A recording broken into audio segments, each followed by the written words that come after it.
मित्रांनो, रेशन धान्य वितरणाबाबत एक महत्त्वाची आणि दिलासादायक माहिती समोर आलेली आहे. कारण येणाऱ्या काळात या नियमांमध्ये पुन्हा एकदा बदल होणार आहेत आणि या बदलांचा थेट परिणाम सर्वसामान्य नागरिकांवर आणि लाभार्थी कुटुंबांवर होणार आहे. त्यामुळे आजच्या या व्हिडिओमध्ये आपण हे बदल नेमके काय आहेत आणि त्याचा फायदा कोणाला कसा होणार आहे हे सविस्तरपणे समजून घेणार आहोत. मित्रांनो, चॅनलवर जर पहिल्यांदा आला असाल तर चॅनल सबस्क्राईब करून ठेवा, जेणेकरून तुम्हाला अशीच अपडेट रोज भेटत राहील. आणि डिस्क्रिप्शनमध्ये दिलेल्या वेबसाईटवर नक्की व्हिजिट करा, तुम्हाला खूपच चांगले आर्टिकल पाहायला मिळतील. मित्रांनो, राज्यामध्ये सध्या राष्ट्रीय अन्न सुरक्षा कायद्याच्या अंतर्गत रेशन धान्याचं वाटप केलं जातं.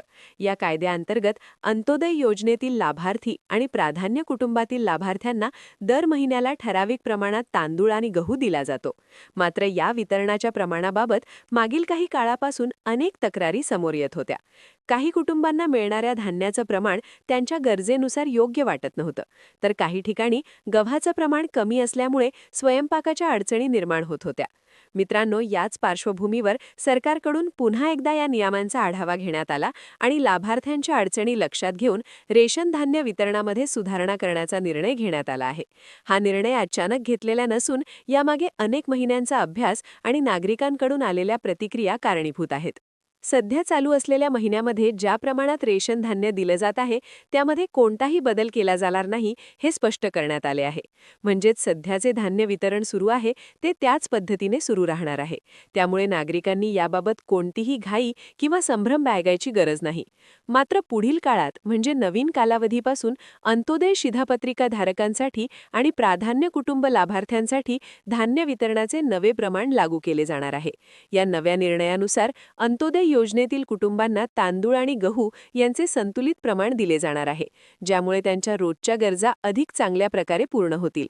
तसेच प्राधान्य कुटुंब लाभार्थी योजनेअंतर्गत प्रत्येक सदस्याला मिळणाऱ्या धान्याच्या प्रमाणातही बदल करण्यात आलेला आहे.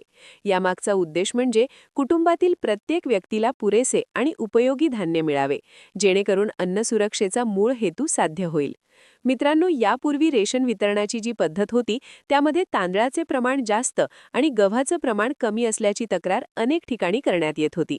विशेषतः ग्रामीण भागातील कुटुंबांना गहू कमी पडत असल्यामुळे बाजारातून गहू खरेदी करावा लागत होता. याचा आर्थिक भारही त्यांच्यावर पडत होता. याच कारणामुळे शासनाकडे मोठ्या प्रमाणात निवेदने आणि मागण्या सादर करण्यात आल्या होत्या. या सर्व बाबींचा विचार करून अखेर शासनाने वितरणामध्ये सुधारणा करण्याचा निर्णय घेतलेला आहे. हा बदल केवळ कागदावर न राहता प्रत्यक्ष लाभार्थ्यांच्या जीवनात सकारात्मक बदल घडवून आणेल अशी अपेक्षा व्यक्त केली जात आहे. मित्रांनो, या नव्या नियमांमुळे रेशन व्यवस्थेतील अनेक जुन्या तक्रारी कमी होतील.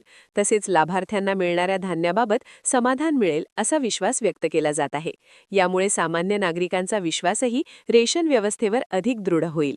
एकंदरीत पाहता रेशन धान्य वितरणाच्या नियमांमध्ये होणारा हा बदल सर्वसामान्य लोकांच्या गरजा लक्षात घेऊन करण्यात आलेला असून याचा फायदा मोठ्या प्रमाणात गरीब आणि गरजू कुटुंबांना होणार आहे. त्यामुळे येणाऱ्या काळात रेशन दुकानांवर होणारी गर्दी कमी होईल आणि वितरण प्रक्रिया अधिक सुरळीत पार पडेल अशी अपेक्षा आहे. मित्रांनो, ही माहिती तुमच्यासाठी उपयुक्त असेल तर ती इतरांपर्यंत नक्की पोहोचवा, जेणेकरून सर्वांना या बदलांची वेळेत माहिती मिळेल. धन्यवाद.